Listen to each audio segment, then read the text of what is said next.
आशा करता हूं आप सब बहुत अच्छे होंगे। मेरा नाम है सिद्धांत अग्निहोत्री, स्टडी ग्लोस पे आपका बहुत बहुत स्वागत है। सबसे पहले तो ऑप्शनल की सेल कल खत्म हो जाएगी।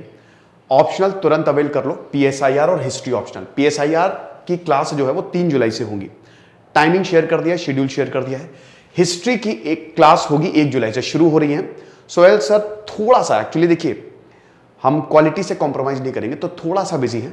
मेन क्लासेस थोड़ा सा मतलब 1 से 10 जुलाई के बीच में शुरू होंगी, वो आपको टाइम बता दिया जाएगा, लेकिन 1 जुलाई से जो पहली क्लास है वो शुरू हो रही है, तो इसीलिए आप सबको प्रेजेंट होना है। और यूपीएससी 2023 का तो कोर्स है, ये हमारी सारी सेल जितनी भी पूरी हमने यूपीएससी के लिए सेल निकाली थी ना, कल उसका लास्ट डे है। ओके, तो हम बात करेंगे टाइम्स ऑफ इंडिया में एक इतना शानदार एडिटोरियल लिखा है सुगाता ने कि मैं क्या बताऊं। उसमें उन्होंने बहुत अच्छे से बताया है कि किस तरीके से भारत जो है, भारत गरीब होता जा रहा है लेकिन पॉलिटिशियंस अमीर होते जा रहे हैं with facts, with facts. Maharashtra assembly का सर्कस आप देख ही रहे हो, कर्नाटक असेंबली का देखा, ऑपरेशन लोटस आपने सुना होगा, देन उसके बाद ये एमपी, राजस्थान, सर्कस ही सर्कस दिख रहा है हमको और कुछ नहीं है। इन्होंने डेमोक्रेसी का मजाक बना के रख दिया है।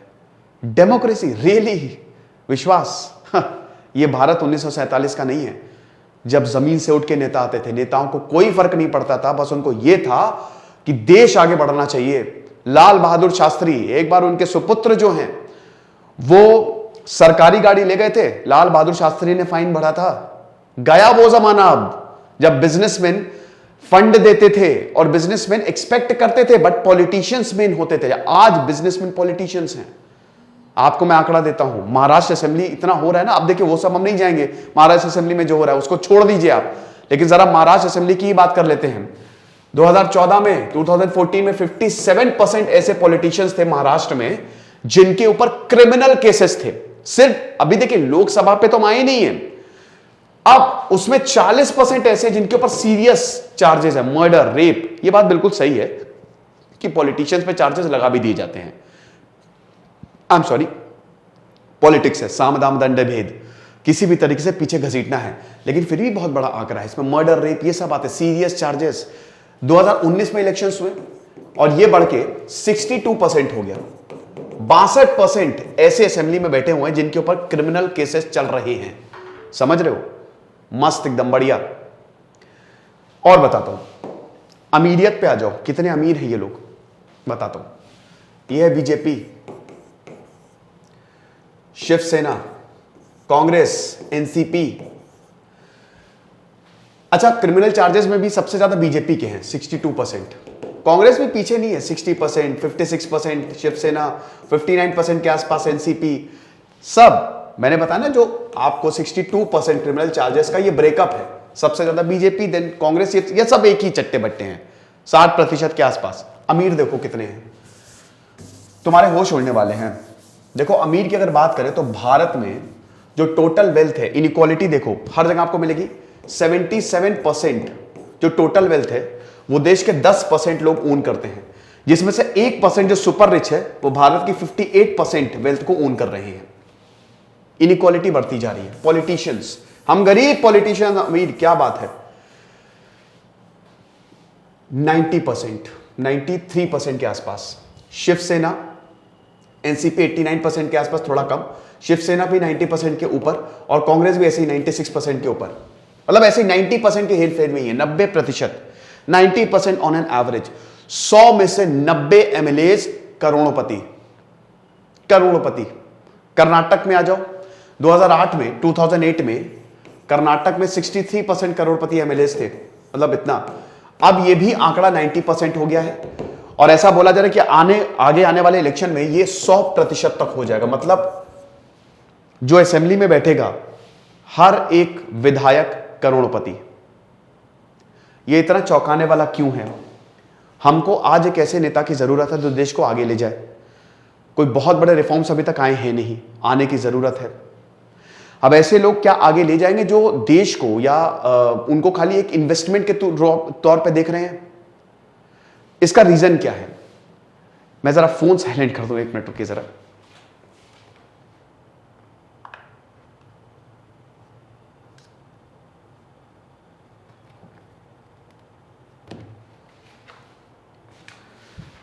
ओके, ऑक्सफोर्ड में एक रिपोर्ट छपी थी, कॉस्ट ऑफ डेमोक्रेसी और पॉलिटिकल फाइनेंस इन इंडिया करके। उसमें निरंजन सरकार ने कुछ बातें बताई थी। क्या बातें बताई थी? देखिए अब क्या हालत हो गई है भारत में जो है। देखिए अब एमएलएस पॉलिटिशियंस करोड़पति कैसे बनते हैं। देखिए आपको क्या करना है, आपको इलेक्शन जीतना है, ठीक है, you have to win election, right. Election जीतना है, आप जैसे भी जीतो फर्क नहीं पड़ता।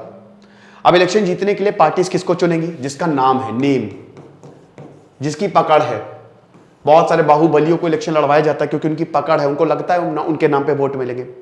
जिनके पास पैसा होता है उन लोगों को लिया जाता है। तुम पार्टी में आ रहे हो तो क्या लेके आ रहे हो? अरे बाद में बढ़ा लेंगे, देश हो जाएगा, डेमोक्रेसी डेमोक्रेसी बाद में खेल लेंगे, पहला पैसा बताओ, कितने पैसे लेके आओगे? राज्यसभा की जो सीटें हैं वो बिकती हैं। ये पार्टी कैसे टूट रही है? क्या लगता है आपको? कोई पैसे का खेल नहीं होगा? 100-100 200 करोड़ में एमएलएस बिकते हैं, ये बिल्कुल सच है। पार्टी तोड़ के हमारे में आ जाओ, हमसे पैसा ले लो। एक नाथ शिंदे जो पूरा प्लेन लेके गए हैं, उसका खर्चा अगर आप सुनेंगे ना तो आपके होश उड़ जाएंगे। सैकड़ों करोड़ का खर्चा हुआ है उस पे, प्राइवेट जेट्स पे। कहां से आया आप मुझे बताइए? बिक रहा है, सब सेल है, एवरीथिंग इज ऑन सेल, ठीक है। लेकिन पार्टी क्या कहती है? पैसा लेके आओ, सेल्फ फाइनेंस। अमेरिका में क्या है कि अगर आप सेल्फ फाइनेंस कर रहे हो, मतलब जैसे मैं अगर बीजेपी के पास गया, सर मैं देश को बहुत अच्छे से, मुझे लगता है I will do something for my nation and I need your support, बोलेंगे ओके सुपर्ब। किसी के पास गया, बीजेपी, कांग्रेस, शिवसेना, किसी के पास गया, but the first thing they will ask me, वो सब तो ठीक है बेटा, तुम्हारी पॉपुलैरिटी है, हाँ सर है, पैसा है, हाँ सर है, आ जाओ। भाई पार्टी को भी तो पैसा लगाना पड़ता है ना, पार्टी को पैसा देना पड़ता है फंडिंग के लिए, फंडिंग करनी पड़ती है। अगर आपको टिकट मिल रहा है तो पार्टी एक्सपेक्ट करेगी आप क्या कर रहे हो उनके लिए, समझ रहे हो? तो पार्टी क्या कहती है? तुम्हारे पास पैसा है, तुम लगाओ ना अपना, सेल्फ फाइनेंस करो, तुम ऑलरेडी पैदाइशी अमीर हो। एक इंसान, मान लीजिए कोई एक बिजनेस पर्सन अगर पॉलिटिक्स में आ रहा है तो वो अपने साथ पैसा लेके आ रहा है, तो पार्टी से वैसे ही वो, अगर वो इलेक्शन में जाएगा तो अपना पैसा करेगा। लेकिन आप समझिए उसका करोड़ों रुपए फूके हैं इलेक्शन में, उसने कैंपेनिंग की, पोस्टर लगाए, तो वो इलेक्शन को एक इन्वेस्टमेंट के तौर पे देखेगा कि मैं इलेक्शन लड़ूंगा और ये एक बहुत बड़ी इन्वेस्टमेंट है और उसके बाद मैं सब पैसा यहां से निकाल लूंगा। यही आज इस देश की सबसे बड़ी दिक्कत है। आज इस देश में ये पुराने पॉलिटिशियंस, जवाहरलाल नेहरू या सबको इतनी गालियां देते रहते हो, बट देखो बेटा उन्होंने देश के लिए कितना कुछ किया है। जो बन गया उसी समय बन गया था, अब आज बहुत मुश्किल है। राम मनोहर लोहिया के बारे में पढ़ना, जेपी जिन्होंने सरकार हिला दी थी, के कामराज भारत रत्न, क्या गजब इंसान थे, आंसू आ जाए। मॉडर्न डे चाणक्य थे वो। जब उनकी मृत्यु हुई ना, बहुत कम पैसे, 2-3 कपड़े और अपना घर तक नहीं था उनके पास। एपीजे अब्दुल कलाम, ये सब हैं रियल पॉलिटिशियन। लेकिन आज आप देखो सब चल रहे हैं बढ़िया स्कॉर्पियो से, चलिए ठीक है, वो तो पार्ट ऑफ द प्रोसेस है वो, लेकिन इतना पैसा, इतनी मसल पावर। और अब वही है कि कोई जेन्युइन आना चाहे, ऐसा नहीं है, बहुत कुछ लोग होते हैं, हिम्मत करते हैं, आते हैं, ये इलेक्शन लड़ेंगे हम, चाहे जो हो जाए, लेकिन कहीं ना कहीं पीछे ढकेल दिया जाता है। बट मेरा ये मानना है कि अगर आपके अंदर ईमानदारी और कुछ करने का जज्बा है तो आपको आगे बढ़ने से कोई नहीं रोक सकता। अगर आप जेन्युइन हो, वो यूनिवर्स अपने आप ही को आगे बढ़ाएगा। भगवान है, आप परेशान मत हो, है ना। अब ये हिसाब किताब है, इसीलिए जो पॉलिटिशियंस है वो इतना ज्यादा अमीर होते जा रहे हैं, क्योंकि इलेक्शन जो है ना वो एक इन्वेस्टमेंट हो गया है। अब यकीनन बहुत लोग ऐसे नहीं हैं, बहुत सारे ईमानदार नेता भी हैं, बिल्कुल हैं, लेकिन कम हैं। और जैसे जैसे वक्त बढ़ता जा रहा है और कमी होती जा रही है। We need intellectuals, we need proper planning, we need those politicians who could make a proper strategy for India. Portfolio ताकत के आधार पर दिए जा रहे हैं आजकल। कह रहे अच्छा तुम्हारे पास बहुत, चलो तुम मिनिस्टर, तुमने इतना पैसा लगाया, चलो तुम्हारे लिए कुछ करना पड़ेगा। ये चीज हो रही है आजकल। तो क्या आपको लगता नहीं ये चीज बंद होनी चाहिए और ऐसे ईमानदार लोगों को आगे आना चाहिए, तो देश का सच में भला सोचें, ना सिर्फ दिखावटी। तो ये बहुत बढ़िया, बहुत ही शानदार एडिटोरियल था टाइम्स ऑफ इंडिया का, मुझे लगा आपको बताना चाहिए। और हमारे आप कोर्सेज को जरूर अवेल करें, आपको बहुत ज्यादा फायदा होगा। खुश रहिए, पढ़ते रहिए। दिस इज सिद्धांत अग्निहोत्री, साइनिंग ऑफ।